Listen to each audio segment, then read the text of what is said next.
Hello guys, what's up? I hope all of you are doing fine. This is your Kaifi sir and आज MP 2023 के लिए मैंने previous year question को cover किया हूँ। तो इस प्रीवियस ईयर क्वेश्चन में 2022 से लेकर पिछला 2015 तक का कवर करने वाला हूँ मैं, और इसमें ये वीडियो हर वो स्टूडेंट के लिए इम्पॉर्टेंट होगा जो माध्यमिक एग्ज़ाम 2023 में देने वाले हैं। इस वीडियो में मैं हर वो पॉसिबिलिटी के बारे में बात करूंगा जिससे स्टूडेंट को एक एग्ज़ामिनर उलझा सकता है। चलिए इस वीडियो को शुरू करते हैं। इस वीडियो में सबसे पहला क्वेश्चंस क्या लेकर आए हैं, MP 2020 में कैसा क्वेश्चन पूछा गया है। क्वेश्चन पढ़ते हैं। क्वेश्चन में लिखा गया है if the principal become twice. कभी, ये असल में सिंपल इंटरेस्ट का क्वेश्चन है और इसमें बात किया है ट्वाइस का। कभी भी सिंपल इंटरेस्ट का क्वेश्चन में ट्वाइस, थ्राइस, 4 टाइम्स इस तरह का बात कर दे तो समझ जाओगे एक खास फार्मूला से बनेगा। वो फार्मूला बहुत जल्दी इसका आंसर निकाल के दे देगा। उस फार्मूला को हम लिख देते हैं, यहाँ पे लिखते हैं फार्मूला RT = n-1 × 100%। कभी भी ट्वाइस और थ्राइस के बारे में बात कर दे तो ये फॉर्मूला लगाओ और आंसर निकल जाएगा। ये बहुत इंपॉर्टेंट क्वेश्चन है, इस बार आने का चांसेस है इस तरह का क्वेश्चन। ट्वाइस और थ्राइस देखो, ये फॉर्मूला लगाओ, तुरंत आंसर निकल जाएगा। यहाँ पे R क्या है, यहाँ पे R फॉर रेट है, रेट, ठीक है, जो परसेंटेज में क्वेश्चन में मिल जाएगा। उसके बाद यहाँ पे T क्या है, ये T क्या है, तो T यहाँ पे टाइम है जो क्वेश्चन के अंदर एयर में मिल जाएगा, ठीक है। उसके बाद यहाँ पे ये देख सकते हो, ये n क्या है, तो n यहाँ पे n है नंबर ऑफ टाइम्स का मतलब कि पैसा को कितना गुना बढ़ाया गया है, जो प्रिंसिपल है उसको कितना गुना बढ़ाया गया है उसके बारे में बात करेगा। तो हम लोग समझ जाएंगे कि n का वैल्यू वो दिया हुआ है। चलो इस क्वेश्चन को देख लेते हैं कैसे सॉल्व होगा। क्वेश्चन में क्या लिखा हुआ है कि प्रिंसिपल जो है ना ट्वाइस हो जाता है। जैसे ट्वाइस देखेंगे तो हम लोग समझ जाएंगे कि n के बारे में बातचीत किया है। यहाँ से हम लोग समझ जाएंगे कि n का वैल्यू दिया हुआ है 2। उसके बाद देखो यहाँ पर 10 एयर टाइम दिया हुआ है, तो यहाँ पर T = हम लोग 10 एयर समझ जाएंगे। और क्वेश्चन में साफ साफ लिखा हुआ है कि the rate of simple interest per annum, rate R = कितना होगा, यानी कि 2 दे दिया है, तीसरा चीज़ पूछा है, बस बना लो। फॉर्मूला होता है RT = n-1 × 100%। बस पुट करते हैं वैल्यू R तो निकालना है T का वैल्यू कितना दिया हुआ, तो T का वैल्यू दिख रहा होगा, T का वैल्यू 10 दिया हुआ है। 10 पुट करते हैं = n-1, n कितना दिया हुआ है, n2 है, 2 - 1 × 100%। अब यहाँ से काटते हैं, ये 10 से ये कटेगा, 10 टाइम्स में, और आंसर हम लोगों का आ जाएगा R = 2 में से 1 माइनस करो, 1 आएगा, 1 को 10 से मल्टीप्लाई करो तो 10 आएगा। इस तरह से 10% आंसर हम लोग का हो गया। आप देख सकते हैं कितना इजी से ऑप्शन नंबर B आ गया। उसके बाद नेक्स्ट क्वेश्चन ले लेते हैं। ये MP 2019 में पूछा गया क्वेश्चन है। इस क्वेश्चन में देखते हैं किस तरह से एक स्टूडेंट को उलझा सकता है एग्जामिनर, वो देखते हैं। यहाँ लिखा हुआ क्या कि पार्टनरशिप बिजनेस का बात किया जा रहा है, सबसे पहली बात, और साथ साथ दे दिया कि ratio of share of profit of 2 friend, 2 friend का प्रॉफिट शेयर दे दिया है, और पूछा है ratio of their capital invest का रेशियो पूछा है। अक्सर एग्जामिनर इस तरह से क्वेश्चन पूछता है कि कैपिटल इन्वेस्ट का रेशियो दे देता है और पूछता किसका रेशियो है, शेयर का रेशियो पूछता है। लेकिन यहाँ पे थोड़ा उल्टा है, लेकिन बहुत ही आसान क्वेश्चन पूछा गया है। एक ट्रिक को याद रख लो, एक ट्रिक को लिख कर रख लो, ये ट्रिक काम देगा। जितना शेयर का रेशियो आता है, शेयर का रेशियो जितना आता है, शेयर रेशियो, उतना ही होता है कैपिटल इन्वेस्ट रेशियो। यानी कि जितना का रेशियो में पैसा को मिलाया जाएगा उतना ही का रेशियो में प्रॉफिट भी अर्निंग होगा। तो दोनों बराबर होता है। अगर इस बात को आप लोग मानते हो तो इसका आंसर एक बार में सही निकल कर आएगा। इसको याद कर लेना है, ठीक है। उसके बाद अभी इसी फॉर्मूला का यूज़ करके एक और क्वेश्चन सॉल्व करेंगे।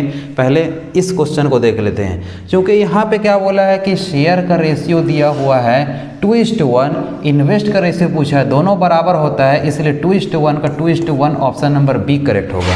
कितना आसान क्वेश्चन था। इस तरह से हम लोगों को एग्ज़ाम में क्वेश्चन को ट्रीट करना है।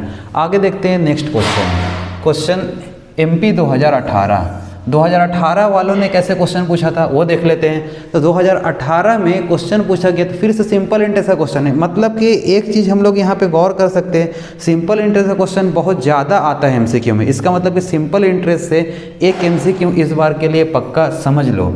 देखो यहाँ पे क्या बोला जा रहा है कि इंटरेस्ट के बारे में बातचीत किया जा रहा है ऑन रुपीज़, ए रुपीज़ का बात कर रहा है। ए रुपीज़ पर इंटरेस्ट निकालेगा एट द सिंपल इंटरेस्ट 10% पर annum।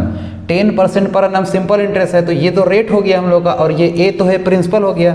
चलो लिखते चलते हैं। ये प्रिंसिपल हुआ तो P = हो गया रुपीज़ ए, ये क्या हो गया रेट हो गया, तो R = 10%। उसके बाद देखो क्या लिखा हुआ है, उसके बाद लिखा हुआ है बी क्या है, बी मंथ, यानी कि टाइम दिया हुआ है बी मंथ।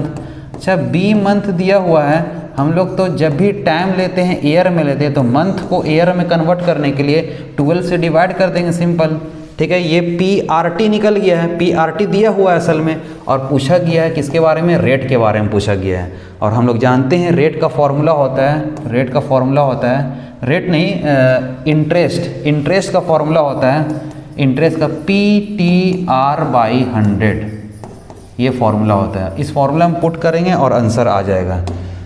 इस फॉर्मूला को याद कर लो, सिंपल इंटरेस्ट का फॉर्मूला है। उसके बाद नेक्स्ट देखो यहाँ पे इस फॉर्मूला का यूज़ करते हैं। I = होता है PTR/100, I = PTR/100, और इससे हम लोग आंसर निकालते हैं PTR/100। तो I = यहाँ से बनकर आएगा, P का वैल्यू कितना है, तो चलो P का वैल्यू देख लो। P का वैल्यू A दिया हुआ है, तो A डाल देते हैं यहाँ पे, इंटू T का वैल्यू कितना है, T का वैल्यू दिया हुआ है ये B/12, इंटू R का वैल्यू 10। अब नीचे में 100 रहता है, तो नीचे में 100 डाल दिए। उसके बाद काटते हैं, देखो यहाँ पे 10 से 10 कटेगा, और AB ऊपर में बचा हुआ है, और नीचे में यहाँ पे असल में वैल्यू पुट करने के बाद 1 0 से 1 0 कैंसिल हुआ है, और AB/ ये दोनों मल्टीप्लाई होगा, यहाँ पे ये दोनों मल्टीप्लाई होकर 120 आ जाएगा। मतलब कि I = AB/120 option number B correct होगा। उसके बाद नेक्स्ट क्वेश्चन MP 2017 में किस तरह का क्वेश्चन पूछा गया वो देख लेते हैं। क्वेश्चन में बोला जा रहा है कि रेशियो के बारे में बात किया जा रहा है। क्या बात किया जा रहा है, रेशियो के बारे में, कि principal and yearly amount, principal और ईयरली अमाउंट का रेशियो कितना दिया हुआ है, 125:28 ये दिया हुआ है। आगे बढ़ते हैं, यहाँ लिखा गया है कि then the yearly rate of interest is, yearly rate of interest पूछा जा रहा है। कभी भी ईयरली रेट ऑफ इंटरेस्ट पूछे तो समझ जाओ कि यहाँ पर T का वैल्यू 1 यूज़ करना है, 1 साल यूज़ करना है, और निकालने क्या बोला है, रेट निकालने बोला है, R = क्वेश्चन मार्क। अब R निकालने बोला है, फॉर्मूला तो सेम यूज़ होने वाला है, R निकालने बोला है। यहाँ पे आप देख सकते हैं कि इस क्वेश्चन में बोला है R कितना होगा, ये क्वेश्चन मार्क है, ठीक है। उसके बाद यहाँ पर P हम लोगों को पता है, देख लो P पता है। उसके बाद 100 का तो कोई काम ही नहीं, ये टाइम भी पता है, यहाँ पे टाइम देख सकते हैं आप, टाइम भी पता है। और I पता नहीं है और R पता नहीं है, R पूछा है और I तो ऐसे ही निकलेगा। देखो अमाउंट और प्रिंसिपल को माइनस कर दो, I = 28 माइनस का 25, और यहाँ से कितना आ जाएगा 3, I निकल गया। अब हम लोग R निकालने के लिए तैयार हो गए हैं। चलो R निकालते हैं। पहले क्वेश्चन ये वाला जो फॉर्मूला है उस फॉर्मूला को फिर से यहाँ पे उतारते हैं। फॉर्मूला होता है I = PTR/100, उसके बाद पुट करते हैं। तो I कितना है, I लिखा हुआ है 3 पुट कर देते हैं, इक्वल टू P का वैल्यू 25 है, 25 इंटू में T का वैल्यू 1 है, 1 लिख दिए। उसके बाद R तो निकालना है, R उस तरीके से लिखे। उसके बाद नीचे में 100, उसके बाद यहाँ पे जो कट रहा है उसको काट लेते हैं। यहाँ पे देख सकते हैं 25 का टेबल में 4 टाइम्स में ये चल जाएगा, ठीक है। उसके बाद क्रॉस मल्टीप्लाई करेंगे तो r इक्वल टू निकल कर आएगा 4 3 जा 12, 4 3 जा 12% हम लोगों का आंसर होगा option number B correct, option number B correct. Next question देख लेते हैं। अब देखिए यहाँ पे MP 2016 में किस तरह का क्वेश्चन पूछा गया था उसके बारे में बात कर लेते हैं। देखो 2016 में क्वेश्चन पूछा गया, असल में 2020 वाला क्वेश्चन ही है। 2016 में जैसा क्वेश्चन पूछा ऐसा ही क्वेश्चन तो 2020 में पूछा, सेम टू सेम क्वेश्चन है। देखो यहाँ पे बात क्या कर रहा है, बस 2020 में जो क्वेश्चन पूछा था उसमें प्रिंसिपल दे चुका था, प्रिंसिपल नहीं दिया था, यहाँ पर प्रिंसिपल दिया हुआ है, ठीक है। क्वेश्चन पढ़ते हैं। लिखा गया है कि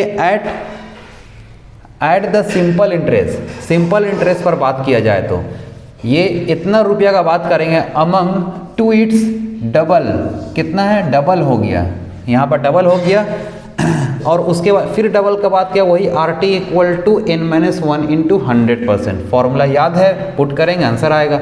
और देखो टाइम भी दिया हुआ है, टाइम कितना दिया हुआ है, टाइम दिया हुआ है 10, पुट करो आंसर निकालो। असल में सेम है, कुछ भी अलग नहीं है, प्रिंसिपल पर डिपेंड ही नहीं करता है ये क्वेश्चन। बस प्रिंसिपल जितना भी दिया हुआ है उससे मतलब ही नहीं है, उसका यूज़ ही मत करो, डायरेक्ट आंसर निकालते हैं। RT equal to n-1 into 100%, बस पुट करेंगे और आंसर आएगा।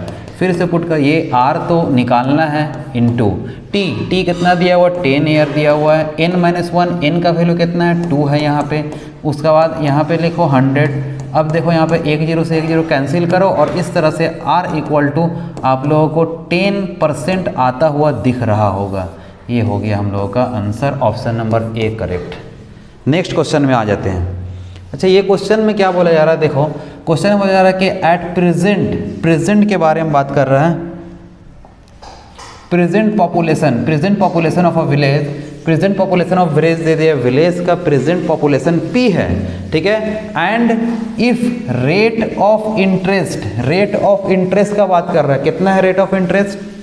अच्छा, इंटरेस्ट यहाँ पे नहीं है, ये असल में लिखा हुआ रेट ऑफ इंक्रीज लिखा हुआ है, कितना का रेट से इंक्रीज कर रहा है। कभी भी विलेज में पॉपुलेशन इंक्रीज का बात कर दे, पॉपुलेशन डिक्रीज का बात कर दे, तो उस केस में एक ट्रिक देख लो यहाँ पर क्या होता है कि अगर इंक्रीज वर्ड का यूज़ किया, रेट ऑफ इंक्रीज वर्ड का यूज़ किया, उस टाइम हम लोग प्लस फार्मूला का मुताबिक बनाएंगे। अगर डिक्रीज का बात किया है तो डिक्रीज का केस में हम लोग माइनस में फार्मूला को माइनस में लेकर चलेंगे। तो इस बात को याद रखना है, ये ट्रिक को। उसके बाद अब देखो यहाँ पे सबसे पहले तो यहाँ पे आप लोगों को दिख गया होगा कि यहाँ पे फार्मूला में इंक्रीज का बात किया, यानी कि प्लस वाला फार्मूला से बनाएंगे। ऑप्शन नंबर डी गलत, ठीक है। आगे बढ़ते हैं, क्योंकि ऑप्शन नंबर डी में माइनस दिया हुआ है इसलिए गलत हो गया। अब आगे देखो क्या लिखा गया है कि 2R% और n एयर। 2R% रेट के बारे में बात कर रहा है, 2R%, ठीक है। और टाइम के बारे में क्या बात कर रहा है, n एयर का बात कर रहा है, ठीक है। तो अगर n एयर बोला है तो ये 2n कहाँ से आ गया, ऑप्शन नंबर सी भी करेक्ट, गलत हो गया मतलब। अब देखो यहाँ पे ऑप्शन नंबर ए और बी बचा, और ए और बी बचा तो सिंपल रेट तो है ना, रेट तो सिंपल आर का आर है नहीं। अगर आर का आर है नहीं तो आर का आर वाला फॉर्मूला कैसे बैठ जाएगा, R/100 वाला फॉर्मूला। अगर यहाँ 2R है तो कुछ ना कुछ तो ट्विस्ट आएगा, सेम फॉर्मूला पुट करेंगे नहीं, ऑप्शन नंबर बी करेक्ट हो जाएगा। चलो बना कर दिखाते हैं। ये तो हम बताएं कि ऐसे ही टिक कर कैसे कर सकते हैं, क्योंकि एग्ज़ाम में तो हम लोग को टिक करना है ऑप्शन, सॉल्यूशन का ज़रूरत तो है नहीं, लेकिन सॉल्यूशन के साथ बता रहे हैं। क्यों? क्योंकि यही क्वेश्चन 2 मार्क्स में भी आ सकता है। अगर 2 मार्क्स में आया तो हम लोग को पूरा प्रॉपर मेथड से बनाना ही पड़ेगा। चलो देख लेते हैं क्वेश्चन का सॉल्यूशन। तो यहाँ पे फॉर्मूला एक याद रखो, अमाउंट का फॉर्मूला होता है प्रिंसिपल 1 + R/100 का पावर n। अब पुट कर दो वैल्यू, प्रिंसिपल p के लिए तो p ही बोला है रखने के लिए, तो p रख लेते हैं। और ये 1 + R का वैल्यू कितना दिया हुआ है, तो r का वैल्यू 2R है, यहाँ पे 2R डालेंगे और नीचे में 100, ठीक है। उसके बाद यहाँ पे n कितना दिया हुआ है, n का जगह में तो n ही यूज़ करना है, n यूज़ कर लिए। ये कटेगा 50 टाइम्स में और इस तरह से हम लोग को आंसर आता हुआ दिखेगा। आंसर आता हुआ दिखेगा ऑप्शन नंबर बी। तो इस तरह से बनाएंगे हम लोग।